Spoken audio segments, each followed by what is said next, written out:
Hello guys, this is Ashish Mishra के अपना channel your study growth library. So guys, इस video में हम स्पेशल सेंसेस आई के बारे में पढ़ेंगे और बेसिकली इस वीडियो में हम ज़्यादा फोकस करेंगे स्क्लेरा और कॉर्निया पर और हम इसका हिस्टोलॉजिकल पॉइंट ऑफ व्यू देखेंगे, समझेंगे। So let's begin guys. Introduction में हम ये बताना चाहते हैं कि आई एक तरीके का पेरिफेरल ऑर्गन है जो विजन के लिए यूज़ होता है, देखने के लिए यूज़ होता है, और ये होता है लोकेशन इसका बोनी ऑर्बिट में है। और ये आप देख सकते हैं कि जो आईबॉल होता है, ईच आईबॉल ये कैमरा की तरह होता है जिसमें जो लेंस होती है वो इमेज प्रोड्यूस करती है उस ऑब्जेक्ट का जिस पर हम देखते हैं, और वो इमेज जाके रेटिना पर गिरती है। रेटिना एक तरीके का लाइट सेंसिटिव मेम्ब्रेन है और उस रेटिना में सेल्स होते हैं जो लाइट इमेजेस को नर्वस इम्पल्स में कन्वर्ट करते हैं और थ्रू ऑप्टिक नर्व वो ट्रैवल करती हैं नर्वस इम्पल्स और वो जाके सेरेब्रल कॉर्टेक्स में पहुंचती हैं और वहाँ सेरेब्रल कॉर्टेक्स में वो जो इमेज होती है, जो विजन होती है, वो परसीव्ड होती है, वो वहाँ जाके गैदर होती है और पता चलती है। अब इसका स्ट्रक्चर देखते हैं। स्ट्रक्चर सिंपल सा ये होता है कि बेसिकली ये 3 लेयर की होती है जिसका नाम है आउटर फाइब्रस कोट। उसमें 2 चीज़ें आती हैं। पहला आता है स्क्लेरा और कॉर्निया, दूसरा आता है मिडल वेस्कुलर कोट जिसमें ब्लड वेसल्स होते हैं और उसके अंदर होती हैं कोरॉइड, सिलियरी बॉडी और आइरिस। तीसरा होता है रेटिना, ये एक तरीके का पिगमेंटेड लेयर होती है। आप डायग्राम में देख सकते हैं कैसे कैसे लेयर होती हैं, क्या होती हैं। अब कुछ बेसिक्स पॉइंट ये भी है कि इसमें कुछ है एंटीरियर चेम्बर, पोस्टीरियर चेम्बर और उसमें कुछ फ्लूइड्स कैसे कैसे होते हैं। जो एंटीरियर चेम्बर होती है वो चेम्बर होती है मेनली आइरिस और कॉर्निया के बीच में। जो स्पेस होती है आइरिस और कॉर्निया के बीच में उसको बोलते हैं एंटीरियर चेम्बर। और पोस्टीरियर चेम्बर क्या होता है कि जो स्पेस होती है बिटवीन द आइरिस और जो फ्रंट पार्ट होता है लेंस का, उसको जो स्पेस होती है वो दोनों के बीच में, उसको पोस्टीरियर चेम्बर बोलते हैं। आप डायग्राम में देख सकते हैं। अब ये जो एंटीरियर और पोस्टीरियर चेम्बर में जो फ्लूइड होती हैं उसको बोलते हैं एक्वस ह्यूमर, और एक और फ्लूइड होती है उसका नाम है विट्रस ह्यूमर और विट्रस बॉडी भी बोलते हैं। ये बेसिकली होती है जो आईबॉल होती है, वो जो उसमें लेंस होती है उसके पीछे साइड में लोकेटेड होती है और ये एक तरीके का जेली लाइक सब्सटेंस होती है। आप डायग्राम में देख सकते हैं कि ये एक तरीके का जेली लाइक फ्लूइड होती है। अब आते हैं आउटर फाइब्रस कोट के बारे में। इसमें मैंने बताया था स्क्लेरा और कॉर्निया आती है। तो आप डायग्राम में देख सकते हैं कि स्क्लेरा करीब करीब 5th-6th पार्ट कवर करता है पोस्टीरियर, और आगे का पार्ट कॉर्निया कवर करता है 1/6। तो जो स्क्लेरा होते हैं उसकी आउटर वॉल होती है, बनी होती है बेसिकली वाइट ओपैक मेम्ब्रेन से। और उसमें एक और चीज़ आती है कि जो वाइट ओपैक मेम्ब्रेन है ये वाइट फाइब्रस टिश्यू से बना होता है, मेनली कोलेजिन, और कुछ इलास्टिक फाइबर्स और कनेक्टिव टिश्यू भी होती हैं।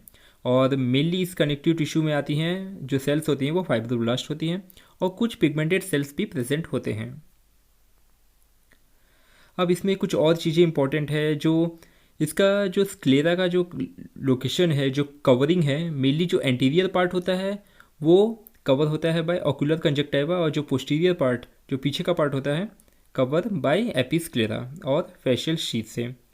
और इसमें एक और पॉइंट इंपॉर्टेंट है कि जो एंटीरियर पार्ट होता है वो स्क्लेरा जाके कंटिन्यूसली होके कॉर्निया में जाके मिलता है, और जहाँ स्क्लेरा कॉर्निया में मिलता है उस पॉइंट को बोलते हैं स्क्लेरो कॉर्नियल जंक्शन और लिम्बुस। ये इंपॉर्टेंट वर्ड है। अब आते हैं कुछ चैनल में जिसका नाम है सर्कुलर चैनल, और उसको एक और नाम दिया है साइनस वेनस स्क्लेरा और कैनाल ऑफ स्क्लिम्थ। ये मेनली लोकेट होती है जो स्क्लेरा के पीछे साइड में, स्क्लेरो कॉर्नियल जंक्शन।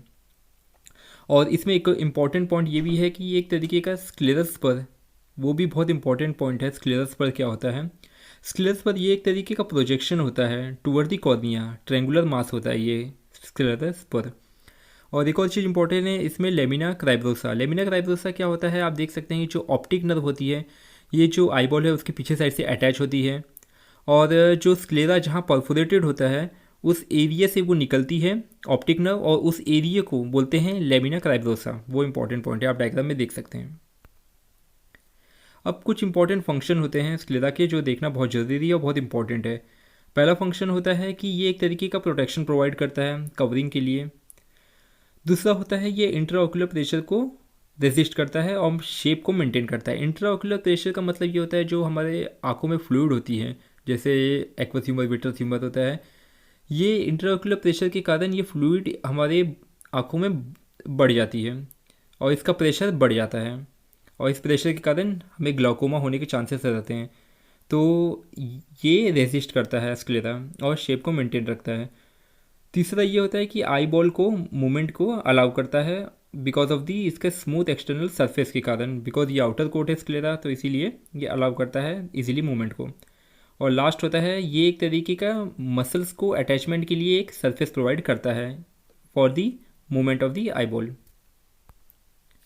अब कॉर्निया आते हैं। जैसे मैंने बताया था कि स्क्लेरा पोस्टीरियरली 5/6 कवर करता है पोर्शन, वहीं कॉर्निया एंटीरियरली 1/6 पोर्शन को कवर करता है। और इसका इसीलिए बोलते हैं इसको ट्रांसपेरेंट डिस्क, क्योंकि ये ट्रांसपेरेंट फॉर्म में रहता है और ये एक तरीके का कॉन्वेक्स रहता है आउटर साइड में, आप देख सकते हैं। और ये कलरलेस होता है, एवेस्कुलर होता है, इसमें कोई भी वेसल्स होती नहीं है, but rich supply of nerve, ये इंपॉर्टेंट है। और कॉर्निया में कुछ 5 लेयर होती है, जो कॉर्निया बेसिकली 5 लेयर से बना होता है। इस 5 लेयर का नाम है, आप देख सकते हैं हिस्टोलॉजिकल पॉइंट ऑफ व्यू। पहला है कॉर्नियल एपिथेलियम, दूसरा है बोमेंस मेम्ब्रेन या एंटीरियर लिमिटिंग लेमिना, तीसरा है कॉर्नियल स्ट्रोमा, चौथा है पोस्टीरियर लिमिटिंग लेमिना और पांचवा है क्यूबॉइडल सेल। आप देख सकते हैं कैसे कैसे इसका अरेंजमेंट हुआ है। जो कॉर्निया होता है, जैसे मैंने बताया था 5 लेयर की बनी है। जो पहला होता है कॉर्नियल एपिथेलियम, वो basically non keratinized stratified squamous epithelium होता है। और ये मेनली किस पर लाया होता है, बोमेंस मेम्ब्रेन पर। बोमेंस मेम्ब्रेन एक तरीके का स्ट्रक्चरलेस एंटीरियर लिमिटिंग लेमिना होता है, कोई भी प्रॉपर स्ट्रक्चर नहीं होता, ये स्ट्रक्चरलेस होता है। उसके नीचे आती है सब्सटेंशिया प्रोप्रिया और कॉर्नियल स्ट्रोमा। ये एक तरीके का जो थिकनेस होती है कॉर्निया की, ये डिसाइड करता है, और ये बना होता है कोलेजन फाइबर का। चौथी होती है पोस्टीरियर लिमिटिंग लेमिना, ये एक तरीके का होमोजीनियस लेयर होती है, थिन होमोजीनियस लेयर। और लास्ट होता है एंडोथेलियम ऑफ एंटीरियर चेम्बर, ये जो पोस्टीरियर पार्ट होती है कॉर्निया की, उसको लाइन करता है with single layer of flattened और क्यूबॉइडल सेल से। ये एक इम्पॉर्टेंट पार्ट है। और ये बहुत इम्पॉर्टेंट पार्ट एक और है जो नोट करने वाली बात है, कि जो स्ट्रक्चर होती है कॉर्निया की, ये थोड़ा इसको आइडेंटिफाई, इसको रिकॉग्नाइज करने में कोई प्रॉब्लम नहीं होती है, ये इजीली रिकॉग्नाइज हो जाती है। और इसका एक और पॉइंट आप देख सकते हैं, जैसे कि मैंने बताया था 5 लेयर कॉर्निया की जो बनाती है कॉर्निया को। जैसे पहला होता है स्ट्रैटिफाइड स्क्वेमस कॉर्नियल एपिथेलियम, दूसरा होता है एंटीरियर लिमिटिंग लेमिना बोमेंस, तीसरा होता है सब्सटेंशिया प्रोप्रिया, चौथा होता है पोस्टीरियर लिमिटिंग मेम्ब्रेन और डेसिमिट्स, और पांचवा होता है पोस्टीरियर क्यूबॉइडल एपिथेलियम। आप डायग्राम में देख सकते हैं। So thank you so much guys for your attention, and if you get any benefit from this, so please hit the like button and subscribe my channel. Thank you so much guys.